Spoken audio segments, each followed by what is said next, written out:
Conor McGregor somehow managed to grab the spotlight again, but not in the way his fans might have hoped. This week, Conor was exposed for sending explicit photos to none other than Azealia Banks. The rapper didn't just keep it private, she took it straight to X, formerly Twitter, posting the uncensored images for the whole world to see. She roasted him mercilessly, asking, "How you gonna send a crooked ass pic and then threaten me not to tell?" She even called him out for acting like a potato farmer, and reminded everyone that he's supposedly trying to become president of Ireland. As if that wasn't chaotic enough, Conor reportedly unsent the images early the next morning, but by then it was way too late. The damage was done. Meanwhile, more photos surfaced of Conor kissing a woman on a beach, fueling even more speculation and outrage. His fiancée Dee Devlin hasn't commented, but ironically, she posted birthday photos with him on her Instagram stories the same day.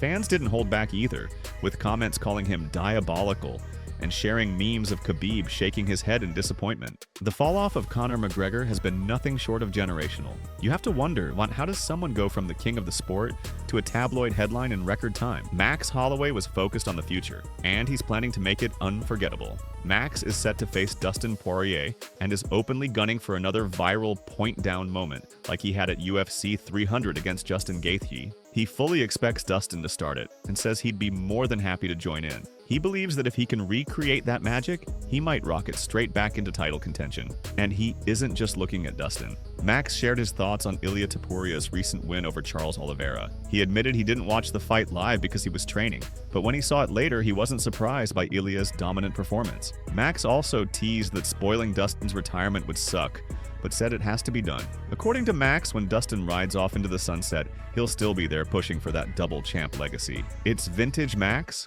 humble yet savage, always ready to put on a show. Switching gears from savage to heartfelt, Michael Chandler delivered one of the most genuine messages we've seen in a long time. Chandler posted a video tribute to Ben Askren, crediting him for inspiring his journey to becoming an All-American wrestler. My man Ben, hey, it's Michael Chandler.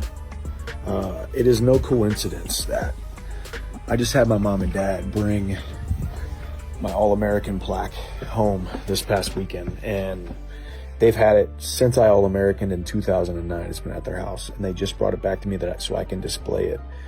And I just want to let you know that I hope you know that the main reason why I have this, the main reason why I became an All-American, the main reason why some little guy from High Ridge, Missouri, who did not believe in himself, did not believe that he deserved to stand on that podium, the main reason is you.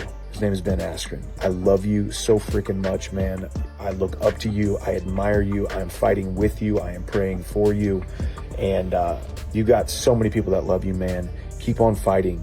Keep on fighting. We love you, Ben. It was a rare, raw moment of brotherhood in a sport known for trash talk and rivalries. Sometimes it's these quiet, emotional connections that hit harder than any punch. Speaking of big statements, Daniel Cormier made waves when he insisted that the rumored UFC White House fight card isn't just a fantasy, it's happening. According to DC, Dana White isn't just throwing around ideas. He's planting seeds, just like he did with the Sphere event. Dana White said the last thing Dana said was Kyle was asking him what would be his dream card. And he said Jones versus Aspinall, Conor McGregor versus Michael Chandler. He thought that would be the perfect one. And the guy started talking about this, Kyle mean. And Dana goes, the UFC landscape will have changed by then. We got a whole year. Hey, initially we thought this was just a thought. It's not a thought. It ain't a thought. When Dana starts saying stuff like definitive, like the landscape will change by next year, we have a whole year. This isn't a thought. The White House is happening. This fight card is not, well, maybe we'll go to the White House. No, it's happening. They're going to the White House. I've heard these conversations publicly, and every time that idea starts to turn into something real, the wheels are in motion. This is how the Sphere started. This is exactly how the Sphere started, where it was a thought. We're going to go to the Sphere. We want to try to go to the Sphere. Then it was like, we're a year from the Sphere. There's time. We can figure it out. Then all of a sudden, we're at the Sphere. That is how it happens. So in my opinion, I'm planning to go to the White House next year, guys. Whole DC's going to the White House to watch a UFC fight. It's happening. I know things seem impossible at times, but with this group of people, I mean, Donald Trump, the president saying it, and then Dana White saying what he said, we got a year. There's a lot of time to plan for it in a year. And if there's a person that makes things happen like this, is Dana White. With Trump and Dana pushing this narrative, don't be surprised if next year we see Jones versus Aspinall and McGregor versus Chandler happening on the most iconic front yard in America. Meanwhile, Derek Lewis proved once again why he's one of the most entertaining characters in MMA. Even after TKOing Talison Teixeira in the first round, he wasn't done dishing out insults. Lewis joked that he needs more taxi cab drivers from Brazil for his next fight, claiming that Teixeira had been fighting tomato cans his entire career. He added that he can't speak Portuguese, but he knew they were trash-talking all week. It's classic Derek. Ruthless, hilarious, and somehow always finding a way to keep the crowd laughing, even after brutal knockouts. On the technical side of the game, Ray Longo offered a masterclass breakdown of why Ilia Topuria is so dangerous. Special. I mean, look, man, the beauty is in the simplicity. I mean, he's got really great. Look, we've been through it before. He knows how to punch and balance. His combinations are good. Even what he did to him, he's kind of jab him. He's in, he's out, he's in, he's out, he's out, he's in. And, you know, like when you're coming in, he's coming in. He just set that up perfectly. And the kid obviously has, he got bricks in his hands because it's just the way he's winning. He's knocking the shit out of everybody. I mean, it's not, you know, they're out. I mean, that's pretty damn impressive, man. And if you look at it, Kenny, it's nothing fancy.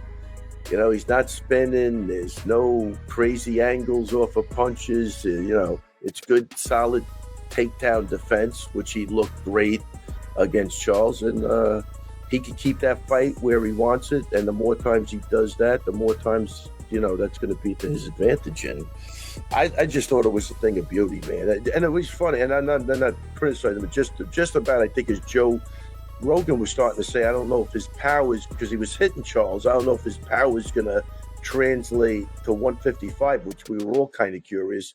Right at that moment, boom, boom, 2 shots, the guy's out. Crazy. Like the timing couldn't have been better, but his power looks like it transfers over. And I don't know, he looks good. He's confident. 27 years old. This is insanity. And finally, in a moment that had everyone laughing, Mike Perry decided to wrestle former UFC heavyweight Ben Rothwell. Big enough to stop these guys. That's not in there.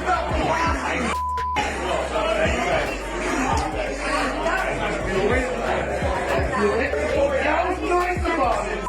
You were nice. I know. You don't like it. I was super nice. Security. Yeah. Security. Where's the security right now? I had to chill him out. I'm next, bro. Oh, there's no need. Oh my god. Oh my god. It's not ending.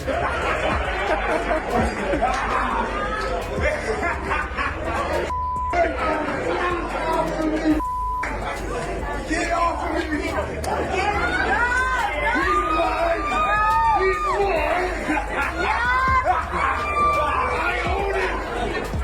Here is mine. He's mine. This is crazy. I have he's mine. I'm holding it right now.